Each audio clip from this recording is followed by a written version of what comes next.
Hello everyone, welcome to definite success Pathshala. मैं आपकी Hindi educator Rupali Verma. देखिए, अब एग्ज़ाम्स बहुत ही जल्दी नज़दीक आते चले जा रहे हैं। टाइम बहुत कम बचा हुआ है, प्रिपरेशन फटाफट हमें करनी है।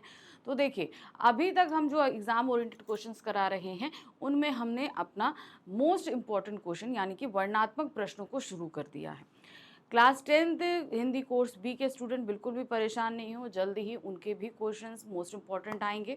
और जैसे ही हमारे ये इम्पॉर्टेंट क्वेश्चंस ख़त्म होते हैं, हम अपने पीवाईक्यूज और सैम्पल पेपर्स पे आ जाएंगे और ये हमारी प्रैक्टिस होने लगेगी। तो बिल्कुल भी परेशान नहीं हुई। हाँ, पीछे जो हम आपको डिटेल एक्सप्लेनेशन एमसीक्यूज करा चुके हैं, जो क्वेश्चंस दे चुके हैं, उन क्वेश्चंस को आप करना शुरू कर दीजिए। जिन बच्चों ने अभी तक प्रैक्टिस नहीं करी है उनके लिए। हाँ, बहुत सारे कमेंट्स मेरे पास ऐसे भी आ रहे हैं कि मैम मेरे सारे सब्जेक्ट्स की पढ़ाई हो चुकी है, सब कुछ प्रिपेयर हो चुका है, लेकिन हिंदी अभी तक हमने शुरू नहीं करी है।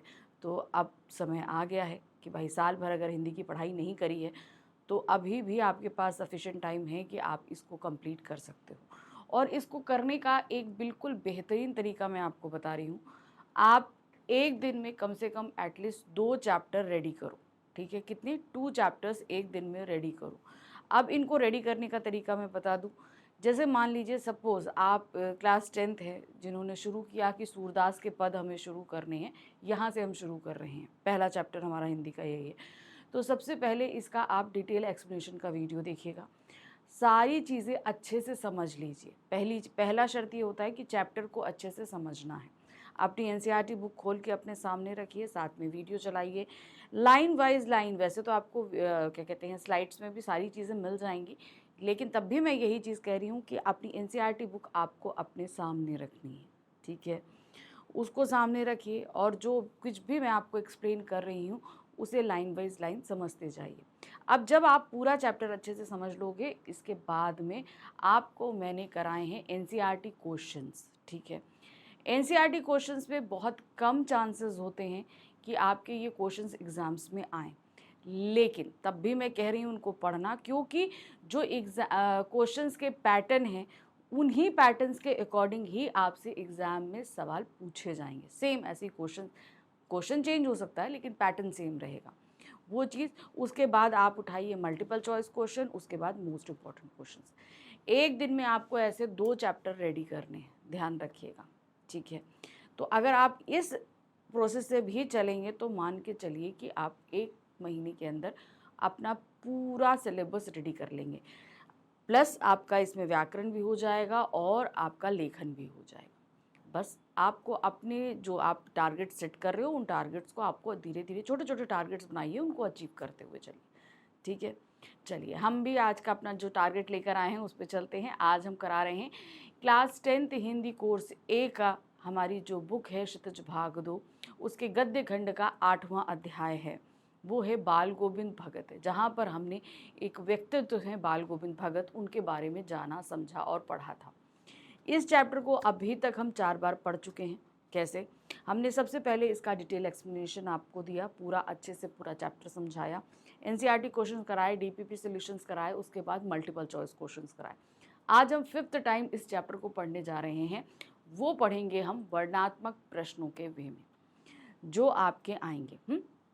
अब एग्ज़ाम में जो वर्णनात्मक प्रश्न आते हैं वो आपके लघु उत्तरीय आएंगे, उनका आंसर आपको 25 to 30 वर्ड से ही लिखना है। 2 मार्क्स का क्वेश्चन आएगा, ये ध्यान रखिएगा। वर्ड लिमिट में हमेशा आपको रिपीट करती हूँ हर वीडियोस में, क्योंकि आपको इन वर्ड लिमिट के अकॉर्डिंग ही काम करना है, इनसे आगे पीछे नहीं जाना है, ये ध्यान रखना। ठीक है, चलिए अब शुरू करते हैं। आज के इस वीडियो में करीबन हम आपके सामने 25 क्वेश्चंस लेकर आए हैं। कितने? 25 क्वेश्चंस, जहाँ पर आप पैटर्न क्वेश्चंस के अलग अलग तरीके से देखेंगे। इतने सारे क्वेश्चंस लाने का हमारा सिर्फ एक ही मोटिव है कि आप इन क्वेश्चंस को पढ़कर ही एक बार पूरा चैप्टर रिवाइज कर लोगे।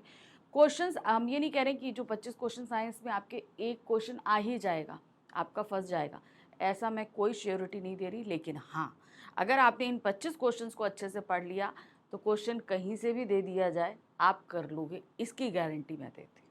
ठीक है, चलिए शुरू करें।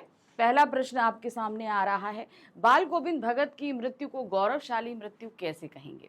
बाल गोविंद भगत का जो जीवन काल हम देखेंगे उनके जीवन के बारे में हमने जितना भी पढ़ा, वो बहुत नियम धर्म के साथ उन्होंने अपना जीवन बिताया। चाहे मौसम कोई भी हो, उनकी तबीयत कैसी भी हो, उन्होंने अपने उस नियम को हमेशा फॉलो किया और ये उन्होंने किया मृत्यु तक। इवन जिस सुबह उनको मृत पाया गया, उससे पूर्व संध्या में, यानी कि उससे पहले जो शाम बीती थी, उस शाम को भी उन्होंने संध्या गीत किया था। यानी कि शाम के समय बैठ के जो गायन होता है, माना कि उस दिन उनके जो सुर थे वो बिखरे हुए थे, लेकिन तब भी उन्होंने अपने नियम के हिसाब से उस दिन भी गायन किया था। अब देखिए इसको कैसे लिखेंगे। बाल गोविंद भगत की मृत्यु को हम गौरवशाली मृत्यु कहेंगे। वह अपनी अंतिम सांस तक प्रभु भक्ति में लीन रहे। जैसे मैंने कहा ना कि जिस सुबह उनको मृत पाया गया, यानी कि सुबह सुबह उनका गायन से सभी पूरा गांव उठा करता था। अब एक दिन मॉर्निंग में ये हुआ कि उन्होंने गाना नहीं गाया, तो जब ऐसा हुआ तो गांव के लोग उनके घर पहुंचे कि भाई देखा जाए क्या बात है। तो वो मृत्यु शैया पर थे, यानी कि उनकी मृत्यु हो चुकी थी। अब उससे पहले जो शाम थी, उस शाम को भी उन्होंने संध्या गीत किया, यानी कि प्रभु की भक्ति की। अब उनके लिए प्रभु कौन थे? कबीरदास जी। उन्हीं के जो हैं दोहे छंद गाया करते थे वो। वह नियमित दिनचर्या का पालन करते रहे, यानी कि मृत्यु तक जो है उन्होंने अपनी दिनचर्या का पालन किया। अपने जीवन को सत्कर्म में लगाए रहे, ना किसी से छल कपट किया, ना किसी से कुछ मांगा। वह गाते गाते जिए और गाते गाते मरे। जीवन में सभी को अपना संगीत बांट कर गए, इसीलिए हम इसे गौरवशाली ये मृत्यु की संज्ञा देंगे। यानी कि उन्होंने अपने जीवन में जिस भी नियम को लिया, उस नियम को अंतिम सांस तक पालन किया। जो भी नियम लिए, हम ये नहीं कह रहे हैं कि सिर्फ गायन की बात कर रहे हैं। किसी से झगड़ा नहीं करना, किसी की कोई वस्तु लेना नहीं, किसी से कुछ नहीं कहना, इस तरह का जो एक उनका नियम था, उस नियम को उन्होंने मरते दम तक फॉलो किया। अब जैसे उन्होंने कहा कि गाते गाते जिए, गाते गाते मरे, तो ये बात भी मैंने आपको बताई है ना। प्रश्न संख्या 2 है, बाल गोविंद के गीत संगीत को आप संगीत साधना कहेंगे या भक्ति भावना? अब ये एक प्रश्न ऐसा है, देखिए भक्ति तो वो करते थे कबीरदास जी, ठीक है, और इसी संगीत साधना, मतलब सुबह शाम उनका तो संगीत पक्का था, सुबह उठकर भाई करना और शाम को करना। अब इन दोनों के ही माध्यम से वो संगीत के जरिए भक्ति भावना करते थे, ठीक है। अब चूंकि संगीत में अच्छे थे, तो संगीत करते करते वो भक्ति भावना भी कर लिया करते थे। बाल गोविंद का गीत संगीत केवल मनोरंजन या शांति का उपाय नहीं था, वह उनकी आत्मा को परमात्मा से मिलाने का साधन था। क्योंकि देखते ना, बहुत सारे लोग होते हैं जिनको कुछ काम करने में बड़ा सुकून या शांति प्राप्त होती है, ठीक है, और कुछ चीज़ें होती हैं कि हमारे एंटरटेनमेंट के लिए होती हैं, हमको रिलैक्स करने के लिए होती है। लेकिन यहाँ पर जो इनका गीत संगीत था, ये लोगों के लिए मनोरंजन हो सकता है। उनकी जो पूरा दिन का जो रूटीन होता है, वो उन सब के लिए, जब शाम को वो अपनी संगीत करने बैठते होंगे, तो लोगों को लगता होगा कि चलो थोड़ी देर वहाँ वक्त समय बिताएं, जो पूरा दिन का स्ट्रेस है वो निकल जाएगा। लेकिन यहाँ पर जो ये खुद संगीत साधना कर रहे, उसका सिर्फ और सिर्फ एक मतलब ये था कि उसके जरिए वो अपनी भक्ति आराधना कर रहे हैं। तभी संगीत के स्वर उनकी आत्मा की गहराइयों से उठते थे तथा अन्य सभी को झंकृत कर देते थे। इसीलिए हम इसे भक्ति भावना का प्रसाद कहेंगे, कोरी संगीत साधना नहीं। समझ में आया? संगीत के माध्यम से वो भक्ति करते थे। अब देखिए, आप बहुत सारे लोगों को देखते होंगे कि जो लोग बहुत अच्छा गाते हैं, वो हर वर्सटाइज तरीके में गा सकते हैं। वो प्रेम गीत भी गाएंगे, भक्ति गीत भी गाएंगे, वीर गीत भी गाएंगे, कई तरह के गीत संगीत वो गाते हैं। लेकिन यहाँ बाल गोविंद भगत क्या थे? वो सिर्फ भक्ति गीत गा रहे थे, किसी को मनोरंजन करने का काम नहीं कर रहे थे, ना अपना एंटरटेनमेंट कर रहे थे। वो क्या कर रहे थे कि सुबह और शाम उनका नियमित समय था कि जिस समय वो ईश्वर की आराधना किया करते थे, और इसको करने से उनके मन की शांति होती थी। क्यों? क्योंकि जैसे कबीरदास जी का कहना था कि मन में ही ईश्वर व्याप्त है, तो उसी तरीके से वो ईश्वर की आराधना करते थे। कार्तिक मास से फागुन तक बाल गोविंद भगत सुबह के समय क्या करते थे? अब कार्तिक मास से लेकर फागुन तक, अब कार्तिक मास आप कैसे समझोगे भाई कार्तिक मास कहाँ होता है? आप ये जैसे आपका जो ये चलता है दीपावली से समझ लो, ठीक है?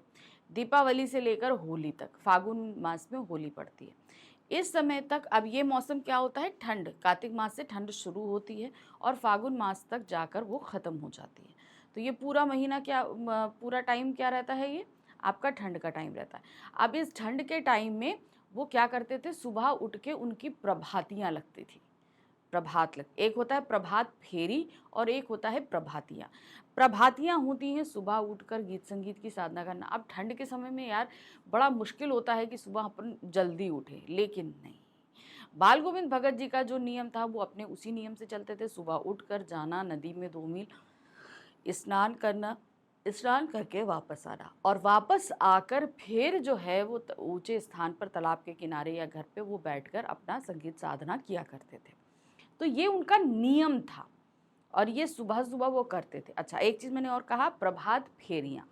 देखिए, एक होता है प्रभातियाँ, तो प्रभातियाँ का मतलब तो हमने बता दिया कि सुबह उठकर ईश्वर की आराधना करने के लिए जो गायन किया जाता है वो प्रभातियाँ कहलाती हैं।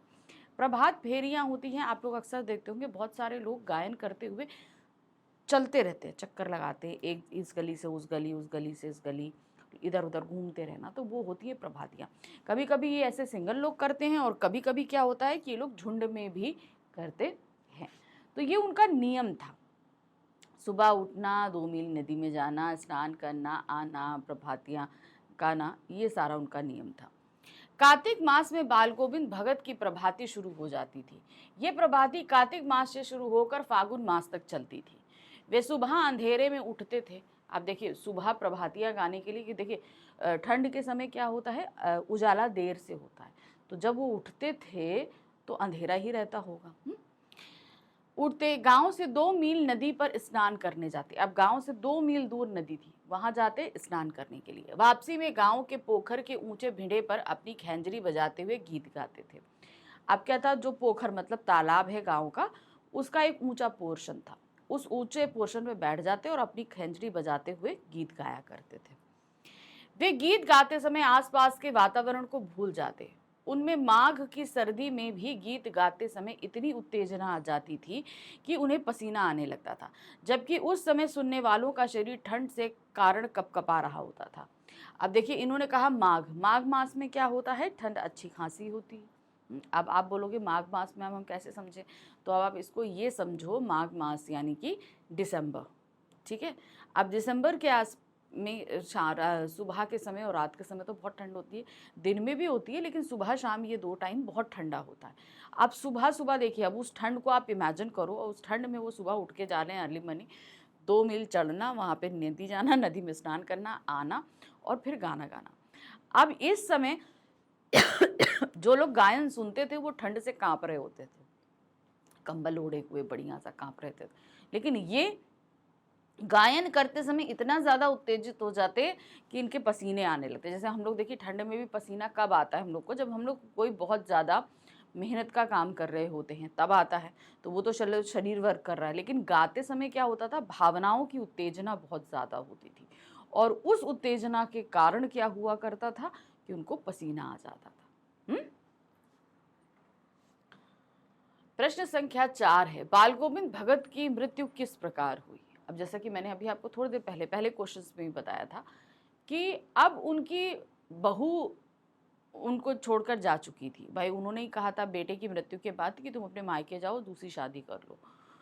बहू तो नहीं जाना चाहती थी, लेकिन नहीं, वो अब उनकी जिद के आगे कौन रुकता बाल गोविंद भगत के, तो उसको जाना पड़ा। अब उसके बाद इनके खान पीन का कोई भी टाइम नहीं रहा। अब भाई बहू क्या थी, टाइम से बना देती थी तो टाइम से खा लेते थे। तो वो धीरे धीरे क्या हुआ, फिर उसके बाद ये चले जाते थे वहाँ गंगा स्नान के लिए, गंगा स्नान के लिए गए। अब गंगा स्नान जाते समय वही व्रत रख के जाते थे, कुछ खाते नहीं, जाते आते समय कुछ खाते नहीं थे, एक ही इनका नियम बहुत था। अब चूंकि एज हो चुकी थी, खाने को भी प्रॉपर समय पर नहीं जा रहा था, तो धीरे धीरे इनकी तबीयत, जब गंगा स्नान से लौटे ना तो इनकी तबीयत खराब हो गई थी। तो सभी ने समझाया कि भाई इतना नियम धर्म जो आप करते हैं मत करिए, जो सुबह उठ के आपको नहा लेना है, फिर आपको प्रभात फेरियाँ करनी है, सारी चीज़ें आप मत करो, लेकिन नहीं, वो नियम को करते रहे। तो इससे धीरे धीरे शरीर जो है वो कमज़ोर होता गया, क्षीण होता गया, तबीयत खराब होती गई और एक सुबह उनको उनके घर में मृत्यु पाया गया। चलिए देखते हैं क्या है। बाल गोविंद भगत हर वर्ष की तरह गंगा स्नान गए। अब वे बूढ़े हो गए थे परंतु अपने नियम पर अडिग थे। अब एज के साथ क्या होते हैं, हमें अपने कुछ नियमों को बदलना पड़ता है हमेशा। ये देखिए, अब आप बोलोगे कि भाई हमने सारे, जो बुजुर्ग होते हैं ना वो नहीं सुनते, वो कहते हैं कि हमने सारे उम्र अगर इस नियम को पालन किया है तो अब हम क्यों छोड़ दें। अब इसको ऐसे समझिए, जब कोई छोटा बच्चा होता है तो हम उसे बहुत देर तक सोने देते हैं। क्यों? क्योंकि जो ग्रोइंग एज के बच्चे होते हैं, छोटे मतलब 3 साल से पहले पहले के जो बच्चे होते हैं, वो जितना सोएंगे, जितना रेस्ट करेंगे, उनके शरीर के अंदर बहुत कुछ हो रहा होता है, बिल्डअप हो रहा होता है, बाहर उनके ऑर्गन्स हैं, सारी चीज़ें सब एक्सपेंड कर रही होती हैं। तो वो एक टाइम पीरियड ऐसा होता है कि वो जितना रेस्ट करेंगे, जितना सोएंगे, उनका शरीर उतना बिल्डअप होता है। ठीक है, खाने के लिए पोषण होना चाहिए, लेकिन खाने जैसे हम लोग होता है कि हम लोग को 8 घंटे की नींद सफिशिएंट है, लेकिन उन लोगों के लिए 10 से 12 घंटे की नींद बहुत ज़रूरी होती है। अब जैसे बच्चा बड़ा होता है, स्कूल जाने लगता है, तो उसके हम लोग उसको सुबह जल्दी उठाना शुरू करते हैं, नियम होता है। ठीक है, अब मान लीजिए अब छोटे बच्चों का स्कूल क्या है, सुबह 8 बजे लगता है तो उन्हें 7 बजे उठाया जा रहा है, ठीक है। फिर आप थोड़ा सा बड़े हो जाओ, 6-7 में आ जाओ, 6-7 में आ जाओ, स्कूल आपका 7 बजे लगने लगेगा, जिसके लिए आपको 5 बजे उठना पड़ेगा। धीरे धीरे होता है ना। फिर आप जब आपकी पढ़ाई पूरी हो जाएगी, कॉलेज टाइम आ जाएगा, तो भी आपका यही नियम चलेगा, क्योंकि आपको सुबह जल्दी उठना है। फिर ऑफिस के समय आपके रूटीन में बदलाव होता है, आपको लेट नाइट्स तक कभी कभी काम करना पड़ता है, तो अर्ली मॉर्निंग भी जल्दी उठना पड़ता है। अब ये आपके वर्क के अकॉर्डिंग होता है। अब जब ओल्ड एज आती है, तो ओल्ड एज आते आते ये होता है कि शरीर बहुत क्षीण हो चुका होता है। अब क्या, जितना कुछ बनना था वो बन चुका, अब क्या है, सारी चीज़ें घटेंगी। अब घटने के हिसाब से क्या होता है कि हमें, जो एक बच्चा, जैसे हमने छोटे बच्चे को बोला था ना कि उसे 10 से 12 घंटे की नींद ज़रूरी होती है, बहुत ज़्यादा आराम करना होता है, ज़्यादा उसे भाग दौड़ नहीं होती, लेकिन बच्चा स्वभाव से चंचल होता है, इसलिए वो बहुत भाग दौड़ करता है। लेकिन बुज़ुर्गों को भी अब 10 से 12 घंटे सोना है, उन्हें आराम करना है, क्योंकि वो जितना ज़्यादा एक्टिव रहेंगे, उनके शरीर का जो चीज़ें टूट रही हैं अब वो बिल्डअप नहीं होनी है, अब वो क्या हो, घटेंगी, तो उनको आराम करना होता है। लेकिन बाल गोविंद भगत ने क्या किया, वो जो नियम सारी उम्र फॉलो करते आए, उन्होंने उस बुजुर्ग एज में भी उस चीज़ को फॉलो किया। बस सबने बहुत समझाया लेकिन वो नहीं सुने, अपने नियम पर अड़ग रहे। वो पूरे रास्ते गाते बजाते और कुछ नहीं खाया करते थे। गंगा स्नान पे जाते समय उनका ये नियम था कि वो भाई साधु संघों की संगति में जाना चाहते थे, तो गाते बजाते जाते थे, मगर खाते कुछ भी नहीं थे। जब वे गंगा स्नान से लौटे तो उनकी तबीयत खराब थी। अब चूंकि शरीर कमजोर है, तो कुछ चीज़ों को उनको बदलना था, जो उन्होंने नहीं बदला, उनकी तबीयत खराब हो गई। धीरे धीरे उनकी तबीयत बिगड़ने लगी, परंतु अपने नियम व्रतों में ढील नहीं आने दी। तबीयत बिगड़ रही है, लेकिन अपने जो नियम है उनमें कोई बदलाव नहीं किया उन्होंने। वहीं दोनों समय गाना, स्नान ध्यान करना, खेती बाड़ी की देखभाल करना, वे अपने सभी कार्य स्वयं करते रहे। जो उनके थे जो करने के, वो खुद ही करते रहे। लोगों की आराम की सलाह को हंसी में टाल देते थे। लोग कहते थे कि भाई उम्र हो गई है, तबीयत नहीं ठीक है, आराम करिए, लेकिन वो क्या करते थे, हंसी में टाल दिया करते थे। एक शाम गीत गाकर सोए तो उसी रात जीवन की माला टूट गई। लोगों को सुबह पता चला कि बाल गोविंद भगत नहीं रहे। अब एक शाम को जब वो गा रहे थे, तो भाई उनके गायन में वो चीज़ नहीं थी जो होता है ना, लोगों को बांध लेना। उनके सुर एकदम बिखरे बिखरे थे। लेखक ने एक बड़े अच्छे वाक्य में इस चैप्टर में समझाया, जैसे मोती की कोई माला का एक एक टूट जाए और मोती अलग अलग बिखर जाता है, उस तरीके से उस दिन उनका गायन था। हर एक सुर बिखरे बिखरे थे। गाए सुबह उठे, लेकिन उस समय सुबह जब उन्होंने गायन नहीं गाया तो सभी को लगा कि अब वो नहीं रहे। ठीक है, तो इस तरीके से उनकी मृत्यु हुई। प्रश्न संख्या 5 है, गीत गाते समय बाल गोविंद भगत क्या कर रहे थे? उनके काम करने का तरीका कैसा था? अब गीत गाते समय, अब ये बात कब की पूछी जा रही है, जब शायद धान की रुपाई हो रही थी। ठीक है ना, अब ये चीज थी, धान की रुपाई का ही शायद, हाँ, धान की रोपनी कर रहे थे। तो गीत गाते समय वो धान की रोपनी कर रहे थे। अब उनका गीत गाने के जो भी सुर लय ताल थे, उसी से जो है सभी के हाथ रुपाई में चल रहे थे। जो हल चला रहे थे, उनके भी पैर सब कुछ इसी तरीके से चल रहे थे। मेढ़ पर जो औरतें थी बाहर, खेत के बाहर बैठी थी, जो नाश्ता वगैरह लेकर आई थी, उनके गीत, उनके होंठ भी उनके गीत के हिसाब से हिलने लगे थे। बच्चे जो खेल रहे थे वो भी उनके गीत में मगन हो गए। एक तरीके से उनका जो गायन था उसमें सभी मगन हो जाया करते थे। गीत गाते समय बाल गोविंद भगत अपने खेत की धान की रोपनी कर रहे थे।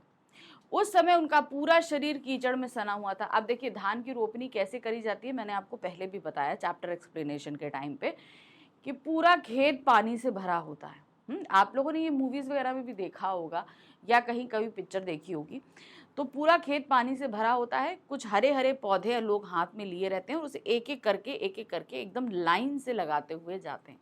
इसको बोलते हैं, अब चूंकि पूरे खेत में पानी है, अब रोपनी करने के लिए हमें उस पानी कीचड़ में उतरना पड़ता है, तो क्या होता है पूरा शरीर पानी और कीचड़ से लथपथ हो जाता है। वही बाल गोविंद भगत के साथ हुआ।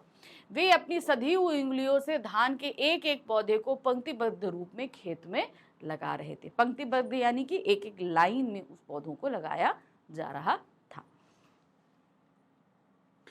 प्रश्न संख्या 6 है, कौन सी स्वर तरंग लोगों के कानों में झनकार उत्पन्न कर देती है? अब ये कौन सी स्वर तरंग है पूछी गई है। तो जब वो धान की रोपनी कर रहे थे ना, तो उस समय तो सभी लोग मस्त हो ही जाया करते थे, लेकिन यहाँ पर उन्होंने बताया ना कि ठंड के समय में भी, ठंड के समय में जो पुरवाई चलती थी उस समय जो वो गीत गाया करते थे सुबह के समय, शाम के समय, वो लोगों के अंदर एकदम एक झनकार पैदा करती थी, क्योंकि मौसम जो है वो बड़ा ठंडा होता था, लेकिन उस ठंडक में भी उनका गायन गर्माहट दिया करता था। आसमान में बादल घिर आने पर ठंडी पुरवाई के बीच जब बाल गोविंद भगत गाने लगते तब उनके गीतों की स्वर तरंग लोगों के कानों में झनकार उत्पन्न कर देती थी। अब हम अगर कहें, अगर आपसे ये क्वेश्चन पूछा जाए तो इसे आप हर मौसम में के लिए बता सकते, क्योंकि उनका जो गायन था वो सभी मौसम में लोगों के अंदर एक्साइटमेंट पैदा करता था।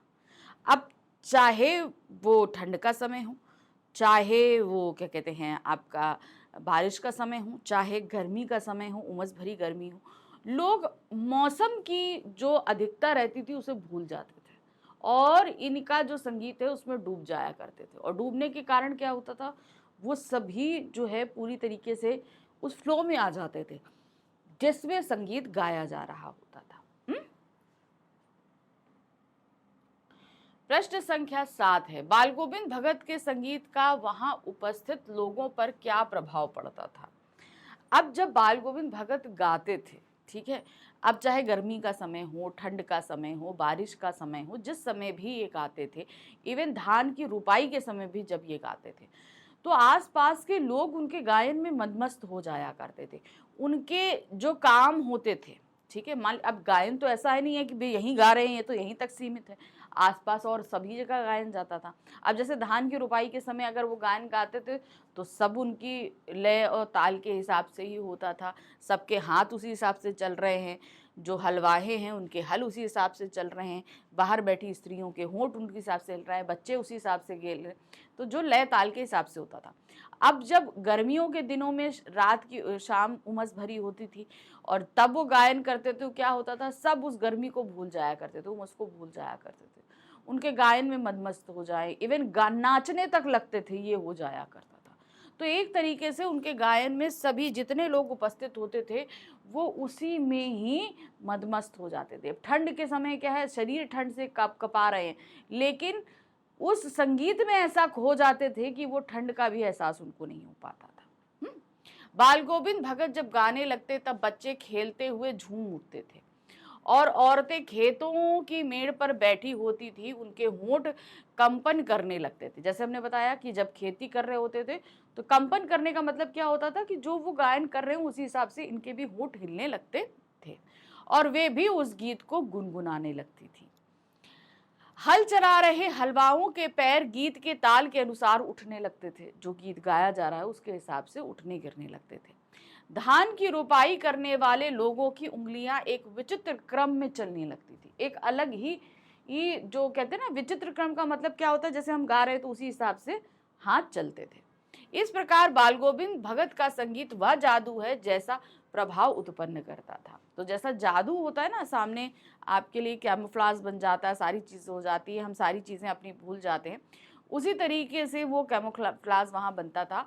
सभी लोग उनके संगीत में खो जाया करते थे।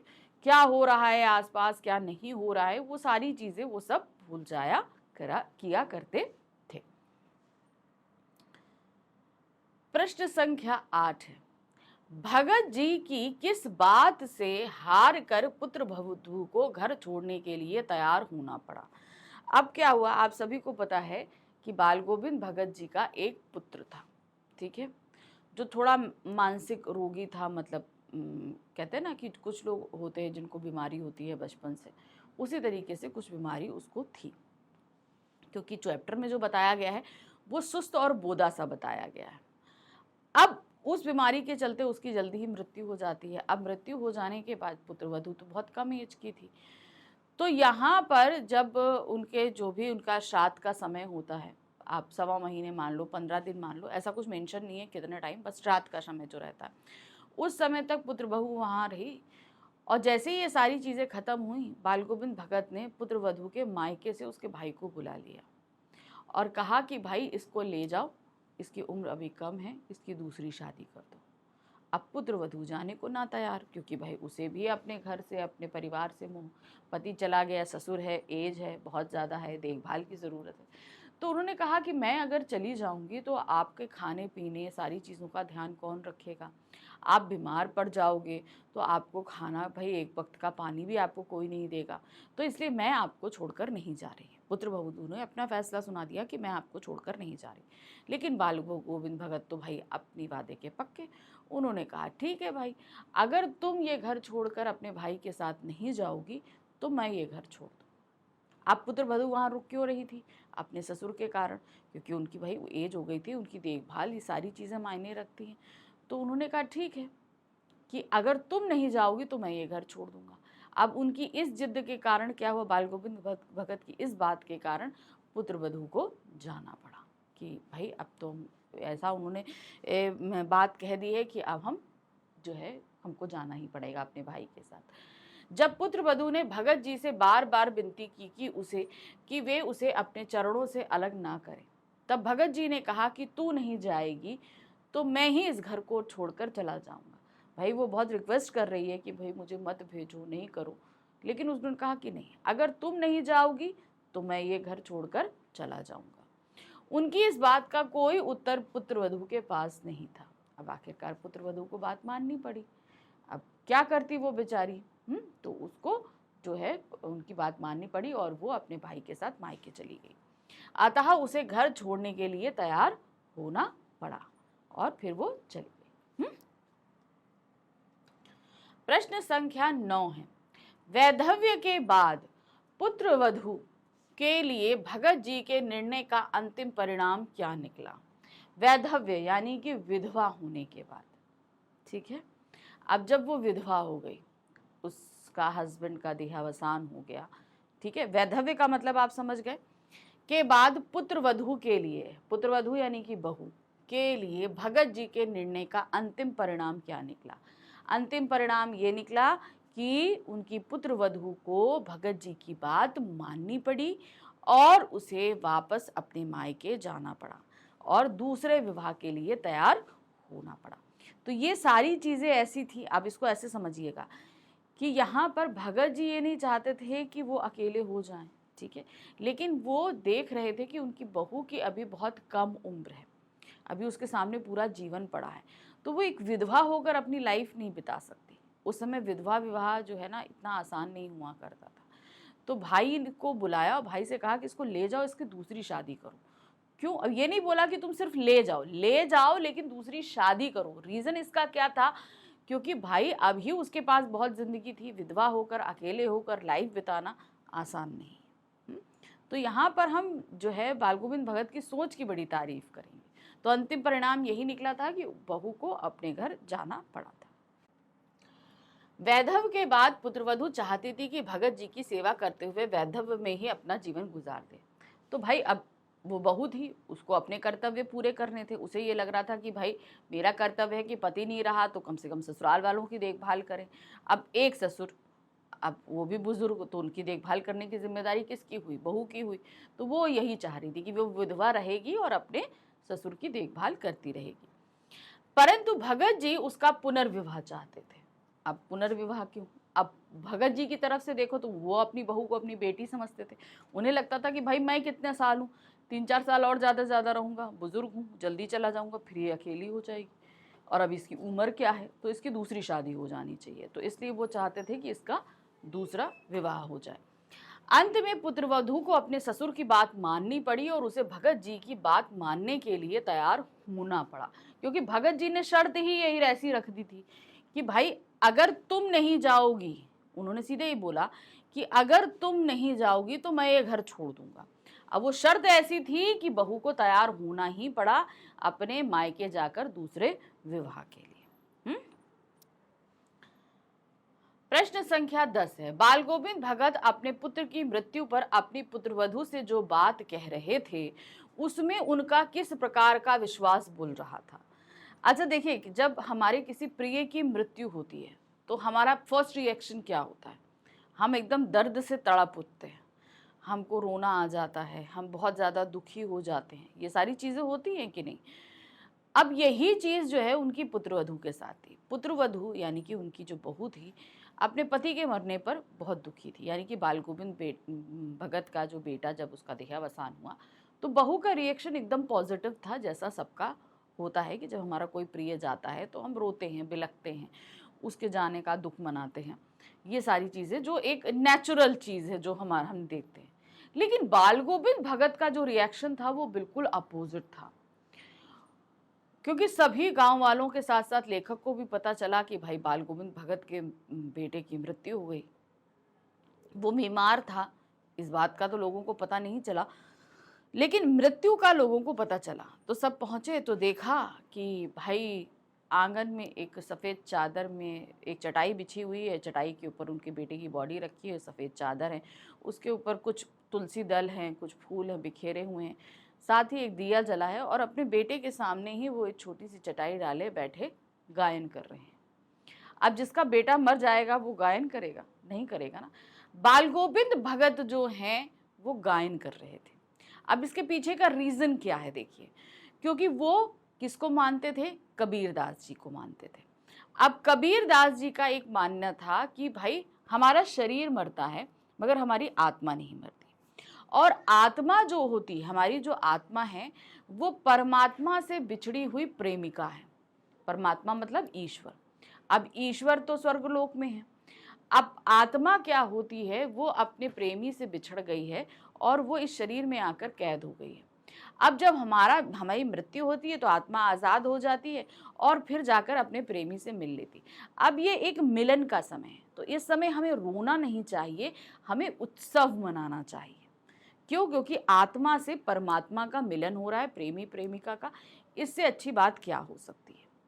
तो इसीलिए जब उनके बेटे की मृत्यु हुई तो वो उत्सव मना रहे थे, और यही बात उन्होंने अपनी पुत्रवधू से कही कि भाई ये रोने धोने या विलाप करने या दुख करने का समय नहीं है, ये उत्सव मनाने का समय है, क्योंकि आत्मा का परमात्मा से मिलन हुआ है। यही चीज, तो जो यही बात वो कह रहे थे, उसमें उनका किस प्रकार का विश्वास बोल रहा था? उनका विश्वास था कबीरदास जी की मान्यताओं पर कि नहीं, आत्मा जो है वो आजाद हुई है और अपने प्रेमी से मिली है। बाल गोविंद भगत अपने पितृ की मृत्यु पर अपनी पुत्र वधू के रोने के बदले उत्सव मनाने को कह रहे थे कि भाई ये उत्सव का समय, उत्सव मनाओ। उनकी इस बात से में उनका परम विश्वास बोल रहा था, जिस विश्वास के बल पर मनुष्य मृत्यु पर विजय प्राप्त कर लेता है। ठीक है, अब जैसे मृत्यु पर विजय प्राप्त करने की जो कंडीशन होती है उसको हम मोक्ष कहते हैं। यानी कि जैसे हम लोग होते हैं ना, हम लोग जन्म लेंगे, मृत्यु होगी, फिर जन्म लेंगे, फिर मृत्यु। जरूरी नहीं है कि मनुष्य योनि में ही लें, इतने सारे प्राणी हैं। आज हम मनुष्य हैं, कल हम मेढक बन सकते हैं, परसों हम क्या कहते हैं कोई कीड़ा मकोड़ा बन सकते हैं, कोई पक्षी बन सकते हैं, कुछ भी बन सकते हैं, इतने सारे प्राणी हैं। तो आत्मा और परमात्मा का मतलब आत्मा जीवन मृत्यु का चरण चलता रहता है और हम कहीं ना कहीं जन्म लेते रहते हैं। ठीक है, तो उन्होंने कहा कि ये है विजय प्राप्त करना। मृत्यु पर विजय प्राप्त करने का तात्पर्य क्या होता है कि जब हम मरते हैं तो ये जीवन मरण के चक्र से हम छूट जाएं, तो वो मोक्ष की कंडीशन हो जाती है। कहा ना, महात्मा बुद्ध ने मोक्ष प्राप्त किया था, तो वो मोक्ष प्राप्ति यानी कि उन्होंने देह त्यागा लेकिन उसके बाद उनका जन्म नहीं हुआ। ठीक है, ये होती है मोक्ष की कंडीशन, कि जो जीवन मृत्यु होता है ना, इसमें आत्मा को कष्ट होता है, तकलीफ होती है। तो उस तकलीफ से निजात पाने के लिए होता है कि हम कर्म ऐसे करें कि हमें मोक्ष की प्राप्ति हो। इसी को कहते हैं मृत्यु पर विजय प्राप्त करना। भगत जी का यह अटल विश्वास था कि आत्मा परमात्मा से अलग होकर इस धरती पर आती है और अपने प्रेमी परमात्मा के वियोग में तड़पती है। अब चूंकि अपने प्रेमी से अलग हुई है तो वो तड़पती रहती है। मानव शरीर की मृत्यु के पश्चात आत्मा का परमात्मा में पुनर्मिलन हो जाता है। अब जैसे ही मनुष्य की मृत्यु होती है, आत्मा आजाद हो गई शरीर से और वो जाकर कहाँ मिल जाती है? परमात्मा से मिल जाती है। वह अत्यंत आनंददायक स्थिति होती है। तो अभी उत्सव मनाने की स्थिति क्यों है? क्योंकि जो आत्मा अभी तक हमारे शरीर में रहकर तड़प रही थी, आज आजाद होकर अपने प्रेमी से मिल गई है। तो ये क्या है? ये उत्सव मनाने का समय है। प्रश्न संख्या 11 है, पति की मृत्यु हो जाने पर भगत जी की पुत्रवधू की कैसी दशा हो रही थी? भगत जी अपनी पुत्रवधू को क्या उपदेश दे रहे थे? अब ये क्या था? अब जाहिर सी बात है, अगर किसी स्त्री का पति मृत्यु को प्राप्त होगा तो वो रोएगी ही, बिलखेगी ही। तो जब उसके पति की मृत्यु हुई तो एज यूजुअल वो बहुत रो रही थी, तड़प रही थी। सब आसपास की औरतें उसे संभाल रही थी, गांव की। लेकिन यहाँ पर भगत जी का रिएक्शन अलग था। उन्होंने कहा कि भाई तुम रो नहीं, ये उत्सव मनाने का समय है, आनंद मनाने। जैसा कि वो मना रहे थे, वो गीत गा रहे थे बहुत अच्छे से, है ना। तो वही उन्होंने कहा कि भगत जी ने कहा कि भाई तो ये उत्सव मनाने का समय है, क्योंकि आज विरहिणी आत्मा अपने प्रेमी परमात्मा से जा मिली है। तो ये मिलन जो है क्या है? ये उत्सव मनाने का समय है। पति की मृत्यु हो जाने पर भगत जी की पुत्रवधू रो रही थी। गांव की स्त्रियां उसे चुप कराने का प्रयास कर रही थी। अब देखिए, ये कंडीशन तो ऐसी होती है, तकलीफ तो होती है। तो आसपास की औरतें जो है उस तकलीफ को समझ रही थी और उसको चुप कराने का प्रयास कर रही थी। भगत जी अपनी पुत्रवधू को यह उपदेश दे रहे थे कि उसे रोने के बदले उत्सव मनाना चाहिए, क्योंकि आत्मा परमात्मा के पास चली गई है। आत्मा रूपी विरहिणी का अपने प्रेमी परमात्मा से मिलन हो गया है। यह तो प्रसन्नता की बात है। तो अब ये जो मिलन हुआ है, ये क्या है? प्रसन्नता की बात है, उत्सव मनाने की बात है। इसमें दुखी होने की कोई भी जरूरत नहीं।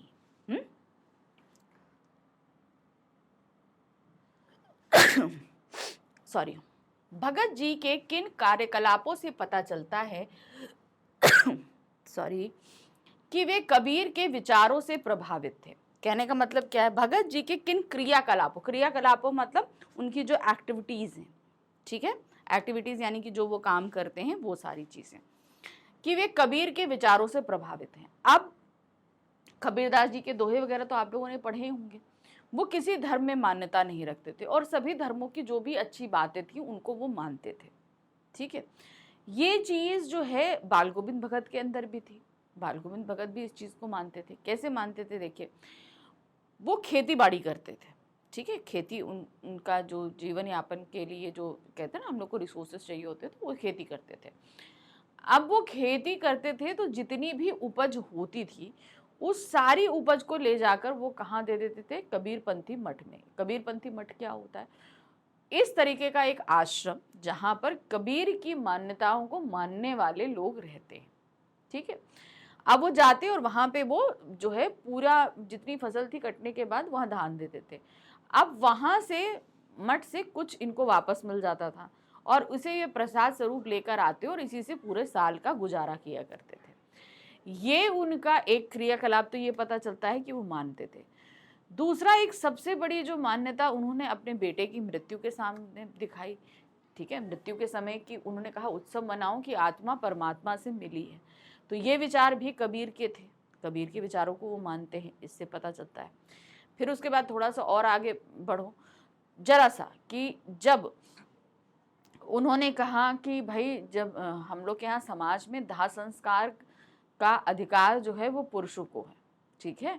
जो दाह संस्कार किया जाता है बॉडी का, वो घर का कोई ना कोई पुरुष करता है। लेकिन यहाँ पर जब उनके बेटे की मृत्यु हुई तो उन्होंने जो भी अंतिम क्रियाकर्म का जो भी जितना भी काम होता है वो उन्होंने समाज की मान्यताओं के विरुद्ध जाके अपनी पुत्रवधू से कराया। इससे ये पता चलता है कि कबीरदास जी स्त्री और पुरुष को दोनों को समान रूप से समाज में अधिकार देते थे। ये भी एक चीज़ से पता चलता है। दूसरा चीज़, फिर उसके आगे और आप बढ़िए थोड़ा सा, कि अपनी बहू की उन्होंने पुनर्विवाह कराने के लिए सोचा। उन्होंने भाई ये भी उस समय के जो मान्यताएं थी उसके विरुद्ध काम था। आजकल कोई विधवा विवाह बहुत नॉर्मल सी चीज़ है, अगर कोई लड़की विधवा हो जाती है तो उसकी दूसरी शादी हो जाती है। लेकिन इसको ऐसे समझिए कि उस समय ये सारी चीज़ें नहीं होती थी, बहुत समय पहले की बात है। तो वो समाज की मान्यताओं के खिलाफ गए और कबीरदास की मान्यताओं के साथ गए। जैसा कि कहा जाता था कि भाई कोई ऐसा ज़रूरी नहीं है कि पति के जाने के बाद विलाप किया जाए। अगर पुरुष को ये अधिकार है कि पत्नी की मृत्यु के बाद वो दूसरी शादी कर सकता है, तो स्त्री को भी ये अधिकार होना चाहिए कि अपनी पति की मृत्यु के बाद वो दूसरी शादी कर सकती है। समाज में स्त्री और पुरुष दोनों बराबर हैं, ये कबीरदास जी की मान्यता थी। तो इस तरीके से हम बहुत जगह देख रहे हैं कि वो कबीरदास जी की मान्यताओं को मानते थे, है ना। उनका सोच विचार, उनके जो काम थे, किसी से बुरा बोलना नहीं, अपने काम से काम रखना, किसी के सामान को बगैर पूछे नहीं लेना, ये सारी बहुत सारी चीज़ें थी जिससे पता चलता है कि वो कबीरदास जी की मान्यताओं को मानते थे। पुत्र की मृत्यु पर भगत जी गा रहे थे। कबीर ने कहा कि मृत्यु के अवसर पर मंगलाचारण करना चाहिए। मंगल यानी मंगल वाले जो खुशी के गीत होते हैं उन्हें गाना चाहिए। भगत जी ने भी परमात्मा को प्रेमी और आत्मा को विरहिणी बताते हुए आनंद मनाने की बात कही, जो कबीर के दर्शन का ही प्रभाव कहा जा सकता है। इस प्रकार हम देख सकते हैं कि भगत जी कबीर के विचारों से प्रभावित थे। तो यहाँ तो उनका एक बताया ना, मैंने तो कई आपको इंसिडेंट बताए कि जहाँ पे हमें ये पता चलता है कि वो कबीर की ये विचारों से प्रभावित थे और उनको मानते थे। प्रश्न संख्या 13 है, पुत्र की मृत्यु के समय बाल गोविंद भगत क्या कर रहे थे? बाल गोविंद भगत उत्सव मना रहे थे, गायन कर रहे थे और उनके गायन का चरमोत्कर्ष उसी दिन देखा गया। यानी कि भाई वो गायन तो हमेशा करते थे, लेकिन एक होता है ना चरम, किसी भी चीज़ की एक हाई लिमिट होती है, बहुत अच्छा गायन करना, बहुत कुछ करना। तो उस जिस दिन उनके पुत्र की मृत्यु हुई, वो सबसे अच्छे तरीके से उनको गायन करते हुए देखा गया था। पुत्र की मृत्यु के समय बाल गोविंद भगत उसके शव के सामने जमीन पर आसन जमाए बैठे हुए थे। वे वहां पहले की तरह मधुर स्वर में अत्यंत तल्लीन होकर भक्ति में गीत गा रहे थे। मतलब वो पहले की तरह, जैसे कहते ना था पूरा, और उससे भी ज्यादा वो अच्छा गायन कर रहे थे, क्योंकि उन्हें आज ये लग रहा था कि ये मेरे बेटे की आत्मा जो है वो एक बहुत ही लंबी कैद के बाद आज़ाद हुई है और जाकर अपने प्रेमी परमात्मा से जाकर मिल रही है। इसलिए ये उत्सव मनाने का समय है, विलाप करने का नहीं। प्रश्न संख्या 14 है, संझा गीत के चरम क्षणों में बाल गोविंद भगत के आंगन में किस प्रकार का दृश्य उपस्थित हो जाता था? संझा गीत का मतलब जानते ना, यानी कि शाम के समय गाए जाने वाली जो उनकी मंडली आंगन में बैठती थी उसमें। अब जब वो गायन करते थे तो उनके साथ और भी लोग आ जाते थे गायन में भाग लेने के लिए। वो गाते गाते इतना ज्यादा मगन हो जाया करते थे कि वो वहां पर उठकर गाने लगते थे, खंजड़ी बजाने लगते थे और जो है नाचने भी लगते थे। गा तो रहे बहुत अच्छा और साथ ही साथ क्या होता था, नाचना शुरू कर देते थे। तो ये एक वो सोची समझी चीज नहीं होती। ये होता है कि जब हम बहुत ही ज्यादा खुश होते हैं तो कुछ चीजें अपने आप होती हैं, स्वतः ही होती हैं। तो वो चीज उनके साथ थी कि वो संगीत में मगन हो गए और वो नाचने लगे। वो चीज अपने आप में एकदम नेचुरल थी, कोई कहीं पर भी उनको ऐसा महसूस नहीं हो रहा था कि ये जो कोई चीज बनावटी थी। संझा गीत के चरम क्षणों में बाल गोविंद भगत आंगन के बीचों बीच हाथ में खंजड़ी लिए गाते हुए नाचने लगते थे। गाते तो वो थे ही थे, और वो चरम क्षण होते थे कि जब वो नाचने लगते थे। उनके साथ साथ ही वहां उपस्थित सारे लोग भी आनंद विभोर होकर नृत्यशील हो जाते थे। मतलब वो तो नाचने लगे ही, और भी जो लोग उनके साथ वहां गायन कर रहे थे वे भी नाचने लगते थे। इस प्रकार भगत जी का सारा आंगन नृत्य और संगीत से ओतप्रोत हो जाता था। तो फिर क्या होता था, अब भाई वो तो नाच रहे साथ में आसपास के सारे लोग, तो इसलिए पूरा आसपास का माहौल जो है पूरी तरह से संगीत में। भाई गायन चल ही रहा है, खंजीरे ढोलक मंजरी तो बज ही रहा है, वो सारी चीजें आवाज आ रही हैं और साथ में सब नाच रहे हैं। तो एक जैसे होता है ना कि जब हम बहुत खुश होते हैं, उत्सव का जो समय होता है, उस समय जो पोजीशन होती है वही पोजीशन वहां थी, सब नाचने गाने में मगन थे। प्रश्न संख्या 15 है, धीरे धीरे मन तन पर हावी हो जाता, इस पंक्ति का आश्रय स्पष्ट कीजिए। धीरे धीरे मन तन पर हावी हो जाता। अब इसको आप थोड़ा, मैं इस चैप्टर के अकॉर्डिंग तो बाद में समझाती हूँ, थोड़ा इधर आकर समझिए। हम अपनी थोड़ा पर्सनल लाइफ चीज़ों में देखते हैं। अब जैसे आप लोगों को जो काम बहुत अच्छा लगता है, सपोज आज के अगर हम युवा वर्ग को कहें तो उन्हें सबसे अच्छा काम लगता है मोबाइल लेकर गेम खेलो या रील्स देखो, आजकल का जो एक ये ट्रेंड है, ठीक है। नहीं तो कभी कभी क्या होता है, आप बुजुर्गों को देखना, ठीक है, जो एजेड होते हैं आपके घर, दादा दादी या नाना नानी होंगे, इन सारी चीज़ों को, अपने आसपास चीज़ों को देखना। कभी कभी उन लोगों को कोई मूवी है या कोई चीज़ है बड़ा अच्छा लग जाता है, तो वो घर पे बैठे बैठे टीवी के लोगों के लिए अंदर कमेंट्स करने लगते, अरे अरे बचो बचो, वो देखो तुम्हारे पीछे आ रहा है, अरे जे मारो, अरे उसको बचो। मतलब टीवी के अंदर जो कुछ हो रहा है हम बोलेंगे उस बंदे को सुनाई नहीं देगा, सुनाई देगा टीवी के अंदर जो भी हीरो हीरोइन जो कोई भी कैरेक्टर है उसको सुनाई देगा, जो हम बोल रहे हैं नहीं सुनाई देगा। तो क्या होता है आप देखेंगे इन बड़े लोगों के साथ में कि वो उसमें इतना ज्यादा इन्वॉल्व हो गए हैं कि जैसे लग रहा है कि वो उस टीवी लाइफ के अंदर ही जी रहे हैं। तो इस समय उनका मन जो है वो तन पे हावी हो जाता है, तो वो कमेंट करने लगते हैं। कभी ऐसे अरे ये मारो, अरे वो करो, ऐसा हो जाता है ना। जैसे मैच खेल रहे देख रहे होते हो, मैच देखते देखते अगर मान लो सिक्सर लग गया तो उछल पड़ते हो, अरे वाह वाह वाह, तुरंत ताली बजाने लगते हो, ठीक है ना। तो ये होता है वो कंडीशन जहां पर आप जो हैं इतना ज्यादा उस चीज के साथ इन्वॉल्व हो चुके हैं कि आपका शरीर जो है उसी के हिसाब से रिएक्ट कर रहा है, आप अपने आसपास के माहौल को भूल जाते हो, ठीक है। यही चीज आपके साथ होती है। अब आप देखो, आप लोगों को कुछ बच्चों को क्रिकेट पसंद होगा, कुछ को बैडमिंटन पसंद है, कोई भी चीज जो आपको पसंद है, बेहतरीन तरीके से पसंद है, ठीक है। किसी को पेंटिंग पसंद है, किसी को सिंगिंग पसंद है, किसी को डांसिंग पसंद है, कुछ भी पसंद है। जब आप उसमें बहुत ज्यादा इन्वॉल्व हो जाते हो, आपको वो चीजें कंडीशन सारी आपके पास आपके मन मुताबिक चलती हैं, तो आपका मन जो है वो तन पे हावी हो जाता है और आप जो मन में महसूस कर रहे हो वो तन से आपका ऑटोमेटिकली होने लगता है, उसके लिए आप जानबूझ के नहीं करते हो। तो ये चीज बाल गोविंद भगत के साथ कब हुई, जब वो गायन में पूरी तरह मदमस्त हो जाया करते थे, उनका मन तन पर हावी होता तो वो स्वतः ही डांस करने लगते थे, यानी कि नाचने लगते थे। तो यहाँ पर वो बात होती थी कि मन तन पर हावी हो गया है। बाल गोविंद भगत के गाने के समय जब ताल स्वर का आरोह होता, तब सुनने वाले का मन भी ऊपर उठने लगता।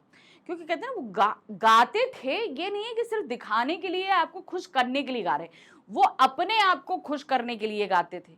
और जब कोई काम हम अपने आप को खुश करके करते हैं तो ये मानिए कि वो काम बेहतरीन होता, बेस्ट होता है। और वही होता था, बाल गोविंद भगत जो काम कर रहे होते थे तो वो बेस्ट होता था। उस तल्लीनता की अवस्था में शरीर पर मन का एकाधिकार हो जाता है, यानी मन जो है वो शरीर को पर कब्जा कर लेता है। मन के आनंद विभोर हो जाने पर लोगों का शरीर भी स्वयं ही नृत्य करने लग जाता था। तो बाल गोविंद भगत तो भाई डांस करने लगते थे क्योंकि वो अपने ही गायन में खो जाया करते थे। अब उनके गायन से आसपास के लोग भी मगन हो गए, अब उनका अपने तन पे काबू नहीं रहा, वो खुश है तो वो भी उठकर डांस। ऐसे आप बहुत सारे लोगों को देखते हो, वो डांस करते समय पता लगा ढोल बज रहा है, कुछ हो रहा है, वो बैठे बैठे उनके हाथ पैर हिलने लगेंगे और धीरे धीरे वो खड़े होकर डांस भी करने लगेंगे। तो क्या होता है, उनका मन जो है उनके तन पे हावी हो जाता है, वो उस मोमेंट को एंजॉय करने के लिए अपने आप को रोक नहीं पाते, ये होता है। प्रश्न संख्या 16 है, संध्या में लेखक का क्या आश्रय है, वातावरण पर संध्या का क्या प्रभाव पड़ता है। संध्या मतलब क्या होता है, शाम का समय, ठीक है। तो संध्या मतलब शाम, यानी कि संध्या। संध्या से लेखक का आश्रय शाम के समय गाए जाने वाले भक्ति गीत से है। समझ में आ गया, शाम के समय जो भक्ति गीत गाए जाते हैं उनसे। संध्या गीत का मतलब सीधे सीधे यही होता है।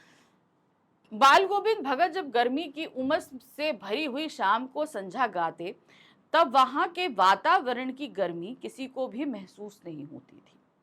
लोगों के मन को शांति मिलने के कारण संपूर्ण वातावरण शीतल हो जाता था। अब क्या होता था कि भाई कि गर्मी के समय क्या होता है, शाम के समय कुछ ज़्यादा उमस हो जाती, तपिश हो जाती, क्योंकि भाई पूरा दिन तो सूरज निकला रहा।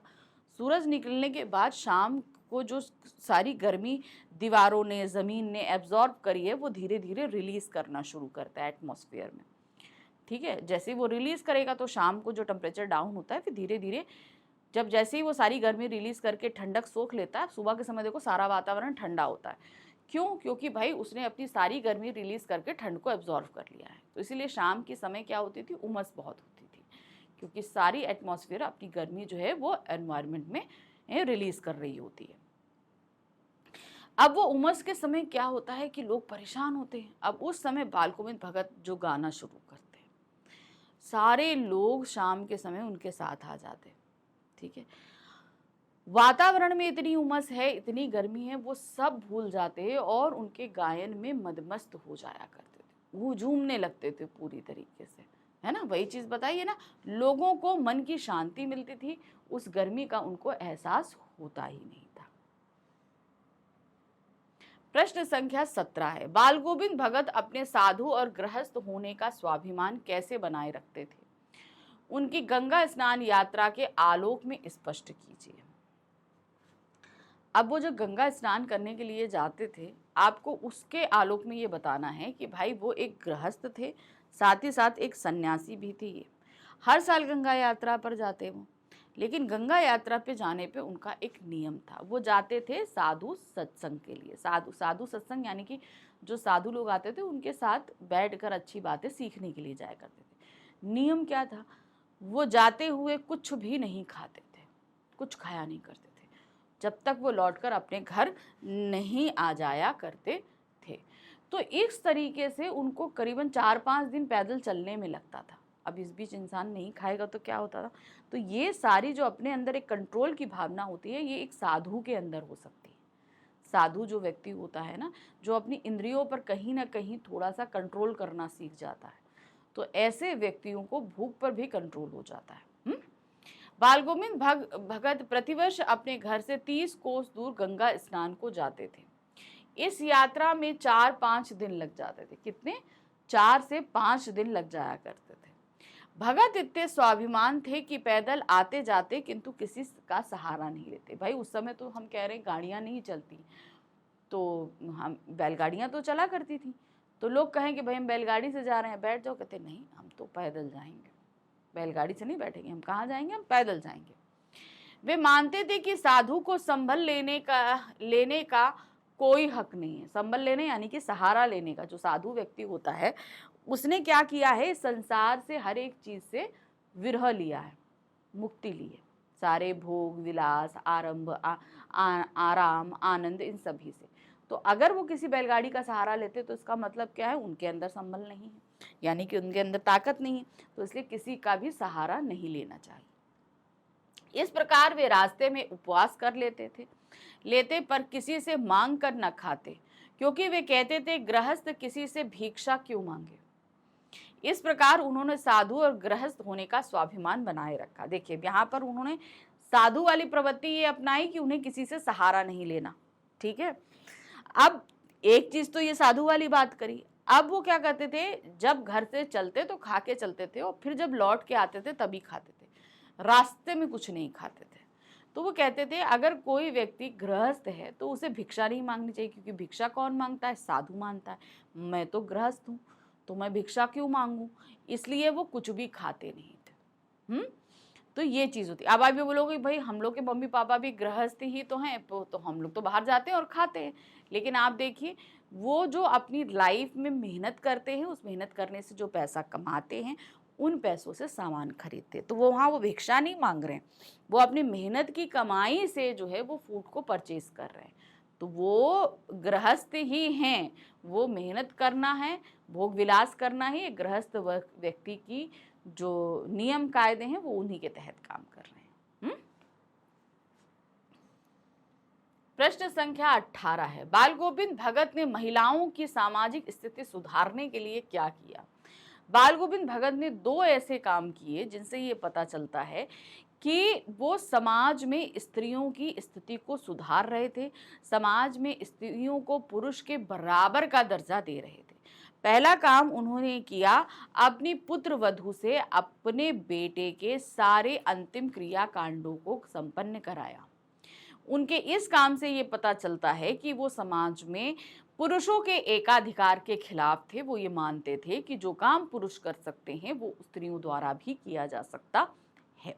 इसीलिए उन्होंने अपनी पुत्रवधू से ये सारे काम करवाए। उस समय के समाज में ये सारे काम पुरुषों द्वारा किए जाते थे, तो इस तरीके से उन्होंने एक पहल करी सिर्फ इस चीज करने की, स्त्रियों की स्थिति सुधरे। ठीक है। अब दूसरा काम उन्होंने ये किया कि समाज में उस समय विधवा विवाह बिल्कुल नहीं होता था। जो स्त्रियां विधवा हो जाया करती थी उनके लिए नियम कायदे भी समाज में बहुत ज़्यादा टफ थे। उन्हें अपना सर मुंडाना पड़ता था, सफ़ेद साड़ी पहन के रहना पड़ता था। कोई भी मौसम हो, एक पतली सी चटाई मिलती थी सोने के लिए ज़मीन पर। सिर्फ वो ईश्वर की आराधना किया में अपना समय बिताया करती थी। रूखा सूखा खाना एकदम, वो भी दिन में एक समय खाना। तो ये कुछ ऐसे नियम कायदे थे जो समाज में स्त्रियों की स्थिति को बहुत ही विकट बना दिया करते थे। तो ये सारी चीज़ें बाल गोविंद भगत को अच्छी नहीं लगती थी। तो इसीलिए जब उनकी पुत्रवधू विधवा हुई तो उन्होंने ये चीज़ डिसाइड कर ली कि मैं अपनी पुत्रवधू का दूसरा विवाह करूँगा, पुनर्विवाह करूँगा। इसलिए जैसे ही श्राद्ध का शोक का समय पूर्ण हुआ, उन्होंने अपने बहू के भाई, मायके से भाई को बुलाया और कहा इसको ले जाओ घर, अपने मायके ले जाओ और इसका दूसरा विवाह कर देना। तो इस तरीके से ये दो ऐसे काम बाल गोविंद भगत द्वारा किए गए जिनसे ये पता चलता है कि वो समाज में महिलाओं की स्थितियों को सुधारने के लिए काफ़ी तत्पर थे। और ये सारी चीज़ें वो कर भी क्यों रहे थे? क्योंकि वो कबीरदास जी की मान्यताओं, जो कबीरदास जी सोचते थे उनके हिसाब से ही वो चल रहे थे। बाल गोविंद भगत ने महिलाओं की सामाजिक स्थिति सुधारने के लिए दो कार्य किए, जैसा मैंने बताया। पहला, उन्होंने अपने पुत्र को अपनी पतोहू से मुखाग्नि दिलाई, यानी कि जब उसकी चिता को अग्नि दी गई तो वो बहू ने दी, दिलाकर महिलाओं को पुरुष के बराबर लाने का प्रयास किया। ठीक। दूसरा, अपने पुत्र की मृत्यु ने पतोहू के भाई को बुलाकर आदेशात्मक स्वर में कहा। आदेशात्मक मतलब कि आदेश दिया, इसकी दूसरी शादी कर देना। इस प्रकार विधवा विवाह के माध्यम से उन्होंने नारियों की सामाजिक स्थिति को सुधारना चाहा। यानी कि विधवा स्थिति की, जो विधवा औरत की जो स्थिति समाज में बनी हुई है, उस स्थिति को सुधारने का प्रयास उन्होंने किया था। चलिए, प्रश्न संख्या 19 है, भगत की मृत्यु उन्हीं के अनुरूप हुई, कैसे स्पष्ट कीजिए।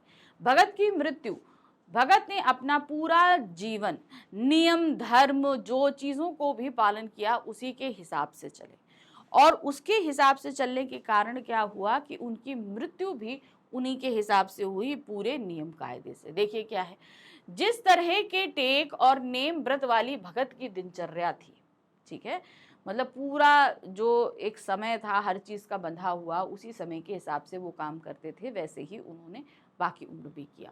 उसी प्रकार उनकी मृत्यु हुई। वे अपने गायन के माध्यम से अपने साहब की निकटता पाना चाहते थे। साहब मतलब कबीरदास की निकटता पाना चाहते थे। ऐसा उन्होंने मृत्यु के पूर्ण सायंकाल तक गीत गाकर किया, यानी कि मृत्यु से पूर्ण नहीं, मृत्यु से पूर्व।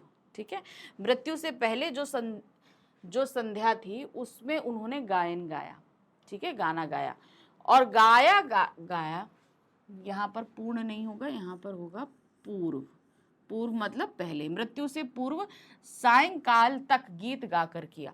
यानी कि जिस सुबह उन्हें मृत्यु पाया गया उससे पहले जो शाम थी, उस शाम भी वो गायन गाते हुए ही मृत्यु को प्राप्त हुए। इसके अलावा जो जीवन में दोनों समय स्नान ध्यान करते थे, इसे उन्होंने आमरण निभाया, यानी कि मरने तक, सुबह भी नहाना शाम को भी नहाना, ये मरते दम तक उन्होंने किया। ये नहीं कि तबीयत नहीं खराब है, ठंड बहुत है, हम लोग जैसे कर जाते तबीयत नहीं खराब है तो नहीं नहाना है या समथिंग, ऐसा कुछ नहीं है, वो हर कंडीशन में नहाते थे। इस तरह हम कह सकते हैं कि भगत की मृत्यु उन्हीं के अनुरूप हुई, यानी कि नियम के अनुसार जिए और नियम के अनुसार ही वे मृत्यु को प्राप्त हुए।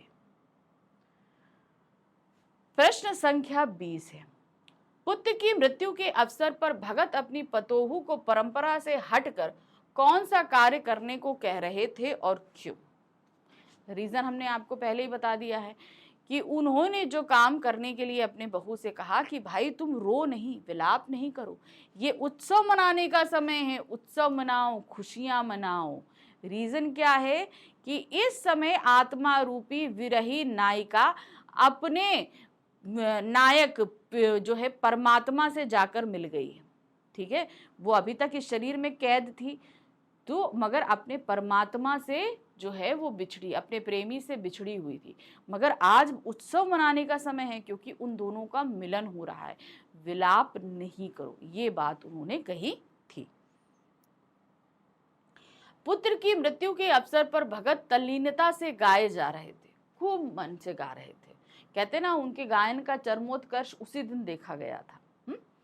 और उनकी पतोहू विलाप कर रही थी। इस समय भगत अपनी पतोहू से रोने के बदले उत्सव मनाने को कहते हैं कि तुम रो नहीं, उत्सव मनाओ।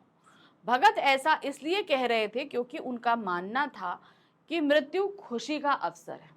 किसका अवसर है? खुशी का अवसर है। इस समय आत्मा परमात्मा का मिलन हो रहा है, क्योंकि आत्मा जो विरह में थी, वियोगी नायिका के रूप में इस धरती पर तड़प रही थी, कैद में थी इस शरीर में, आज इस शरीर से आजाद हो गई है और सीधे अपने प्रेमी यानी कि परमात्मा से जाकर मिल गई है। तो ये उन दोनों का मिलन हो रहा है। ये उत्सव मनाने का समय है, खुशी मनाने का समय है, विलाप करने का समय नहीं है। इसलिए रो नहीं, उत्सव मनाओ। प्रश्न संख्या 21 है, भगत अपने सुस्त और बोधे से बेटे के साथ कैसा व्यवहार करते थे और क्यों? अब भगत जी का एक ही बेटा था, अब वो थोड़ा सुस्त और बोधा था, ये बात चैप्टर में दी गई है। तो सुस्त और बोधे का तात्पर्य ये होता है जो लोग थोड़ा सा मेंटली रिटार्डेड, जिन्हें हम बोलते हैं मेंटली डिस्टर्ब जो लोग होते हैं, उस तरीके का कुछ होगा। ठीक है, ये चीज़ उसमें दी नहीं है, हम आपको एक्सप्लेन करने के तौर पे दे रहे हैं। जो बच्चे जो हैं वो शरीर से तो बड़े हो जाते हैं लेकिन दिमाग से बड़े नहीं होते।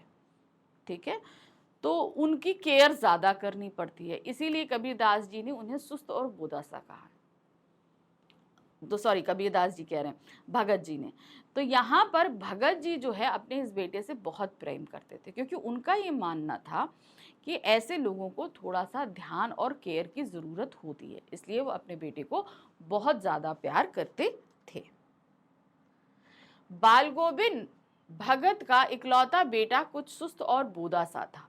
भगत का मानना था कि ऐसे लोगों पर ज़्यादा निगरानी रखते हुए प्यार करना चाहिए, क्योंकि हमें उनको ज़्यादा केयर करनी पड़ती है, इसलिए उनको हमें ज़्यादा प्यार देना पड़ता है, क्योंकि ये निगरानी और मोहब्बत के ज़्यादा हकदार होते हैं। इस कारण भगत अपने उस बेटे को अधिक प्यार करते थे, इसीलिए वो क्या करते थे, वो उनको ज़्यादा प्यार किया करते थे। प्रश्न संख्या 22 है, भगत का आंगन नृत्य न संगीत से किस तरह ओतप्रोत हो उठता था? अब शाम के समय जो है पूरी संध्या मंडली वहीं लगा करती थी, नाचना गाना मदमस्त होकर। सिर्फ बाल गोविंद भगत नहीं गा रहे होते थे, उनके साथ जितने लोग थे वो सभी मगन हो जाया करते थे, बड़ा अच्छा लगता था उन लोगों को। गर्मियों में भगत और उनकी प्रेमी मंडली आंगन में आसन जमाकर बैठ जाते। ठीक है, समझ में आया? गर्मी के समय होते थे, शाम के समय खूब उमस। अब इनका तो नियम था कि शाम के समय गाना है, अब वो तो गा रहे हैं, लेकिन उनकी जो और उनके जो प्रेमी हुआ करते थे, भगत सिंह के गायन के जो से प्रेमी थे भगत जी के, वो भी आकर उस में बैठ जाते थे और खूब तल्लीनता से गाना हो रहा होता था। वहां पुजड़ियों और करतालों की भरमार हो जाती। बाल गोविंद एक पद गाते, प्रेमी मंडली उसे दोहराती तिहराती, यानी कि वो एक पद गा रहे हैं, ठीक है, और जो उनकी प्रेमी मंडली थी वो उस पद को 2-2 3-3 बार दोहराया करती थी। धीरे स्वर एक निश्चित लय, ताल और गति से ऊंचा होने लगता और गाते गाते भगत नाचने लगते। मतलब धीरे धीरे वो चरमोत्कर्ष बढ़ने लगता और बढ़ते बढ़ते क्या होता था, गाते गाते नाचना शुरू हो जाता था भगत जी का। अब भगत जी नाच रहे हैं तो बाकी सब भी नाचना शुरू कर देते थे। इस प्रकार सारा आंगन नृत्य और संगीत से ओतप्रोत हो जाता था।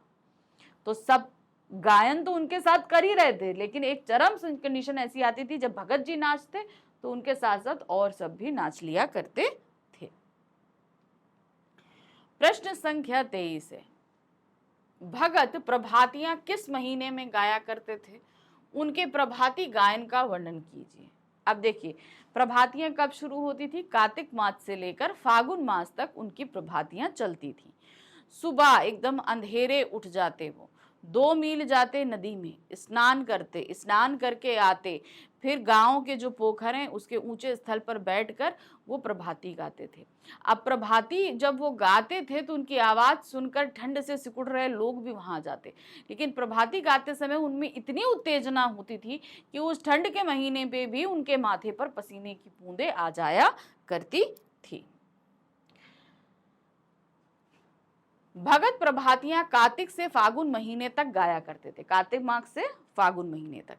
इस महीनों में वे कड़ाके की सर्दी में तड़के भोर में उठ जाते थे। तड़के भोर में उठने का मतलब क्या? जब अंधेरा ही हुआ करता था। आप लोग जो है ना, जैसे नवंबर और दिसंबर के टाइम उठोगे ना तो सुबह 6 बजे भी अंधेरा ही रहता है, मतलब तो ये ऐसा समय होता है कि अब वैसे तो समय 6 बज गया है लेकिन अंधेरा रहता है, तो वो अर्ली मॉर्निंग उठ जाते थे 4:30-5 बजे के आसपास। वे नदी स्नान को जाते और लौटते समय पोखर के भिड़े पर चटाई बिछाकर पूरब की ओर मुंह करके प्रभातियां टेरना शुरू कर देते थे। प्रभातियां टेरना यानी कि प्रभातियां गाना शुरू कर देते थे। गाते गाते इतने सुरूर और उत्तेजना में भर जाते कि श्रम बिंदु छलक उठते थे। श्रम बिंदु मतलब पसीना। श्रम बिंदु होता है जब हम मेहनत करते हैं ना तो पसीना आता है ना, तो उसको श्रम बिंदु कहते हैं। जैसे यहाँ हल्की हल्की सी ड्रॉपलेट्स आ जाएंगे तो वो कहलाते हैं आपके श्रम बिंदु। प्रश्न संख्या 24 है, बाल गोविंद भगत के संगीत को जादू क्यों कहा गया है? इसका सबसे बड़ा रीजन ये है कि जब वो गाते थे तो वो सभी पर जादू की तरह असर करता था, क्योंकि उनके गायन में चाहे वो धान बोने का समय हो, सब उसी में मस्त हो जाते थे। ठीक है, अगर वो मान लो उसका नहीं है, वो सुबह के समय गा रहे हैं तो भी लोग सुबह उठकर आ जाते हैं उनके गायन सुनने। शाम की गर्मियों में भी लोग उनके साथ गायन भी कर रहे हैं, वो नृत्य भी कर रहे हैं। तो एक तरीके से उन सभी लोगों के ऊपर उनका गायन एक जादू की तरह असर किया करता था। बाल गोविंद भगत का संगीत हर आयु वर्ग के लोगों पर समान रूप से असर करता था, चाहे बच्चा हो, यंग एज का हो, बुजुर्ग हो, स्त्री हो, पुरुष हो, मतलब सब पे वो बड़ा बेहतरीन असर करता था। मतलब सब उनके गायन में बंध जाते थे। उनका स्वर अचानक एक मधुर स्वर तरंग झंकृत सी उड़ उठती थी, यानी कि उनके सुर से लोगों का मन अंदर से पूरी तरह झनकार कर देने का तात्पर्य है कि उनके गायन में बंध जाया करते थे। उनके मधुर गान को सुनकर बच्चे झूम उठते, मेड़ पर खड़ी औरतों के होंठ गुनगुना उठते, हलवाहों के पैर ताल से उठने लगते थे, रोपनी करने वालों की उंगलियां क्रम से चलने लगती थी। तो ये होता था सारा जब धान की बुआई हो रही। हम तो कह रहे हैं वो समय तो जादू होता था, आप किसी भी समय उनके गायन का वर्णन देखो पूरे चैप्टर में, लोगों पर उसका वही असर होता था। जैसे वो गर्मियों की शाम को गाते थे तो वो गा रहे हैं, नाच रहे हैं, तो उनके साथ साथ सब गाने भी लगते थे और नाचने भी लगते थे। तो जाहिर सी बात है उनके संगीत का ही जादू है कि सब उसमें मदमस्त हो जाया करते थे। प्रश्न संख्या 25 है, भगत अपनी सब चीज साहब की मानते थे, उदाहरण द्वारा स्पष्ट कीजिए। इसका सबसे सटीक उदाहरण यह है कि वो अपने जीवन यापन के लिए खेती किया करते थे। खेती में जितनी भी फसल उगती वो सारा काट के लाद कर ले जाते थे, कहाँ? कबीरपंथी मठ में। वहां जाकर दान देते थे। वहां से जो कुछ भी वापस मिलता उसे प्रसाद स्वरूप घर में लाते और उसी से अपना पूरा साल की जो है जीवन यापन किया करते थे। तो इस तरीके से मानते हैं कि वो कबीर दास को अपना साहब माना करते थे। बाल गोविंद भगत अपनी सब चीज साहब की मानते थे। सब चीज साहब का मतलब जान गए ना कि कबीर दास जी। इसका उदाहरण यह है कि उनके खेत में जो कुछ पैदा होता वो सिर पर लाद कर साहब के दरबार में ले जाते, यानी कि कबीरपंथी मठ में। उस दरबार अर्थात मठ में उसे भेंट स्वरूप रख लिया जाता, सारी जो उपज रख ली जाती और उन्हें जो कुछ प्रसाद स्वरूप दिया जाता उसी से गुजारा करते। अब प्रसाद स्वरूप उसमें से भेंट में से कुछ इनको वापस दिया जाता। अब वापस इन्हें जो कुछ भी मिलता वो उसी से अपना गुजारा किया करते थे। तो इससे पता चलता है कि जो कबीर बाल गोविंद भगत हैं वो जितनी भी मेहनत करें उसमें पहला हक वो कबीरदास जी का मानते थे, इसीलिए वो अपनी पूरी फसल दान दे दिया करते थे। तो इस तरीके से खत्म हुआ हमारा ये 8वां अध्याय बाल गोविंद भगत। तो देखिए हमने गद्य खंड के 2 अध्याय कर लिए, नेताजी का चश्मा और बाल गोविंद भगत। तो इस तरीके से हम धीरे धीरे चैप्टर्स को लेकर आगे चल रहे हैं। याद रखिए बहुत कम समय बचा है, अब अपनी प्रिपरेशंस पर मेनली ध्यान दीजिए और अच्छे से पढ़ाई करिए। अब हम मिलेंगे अगले अध्याय के साथ में। Thank you for watching, bye bye.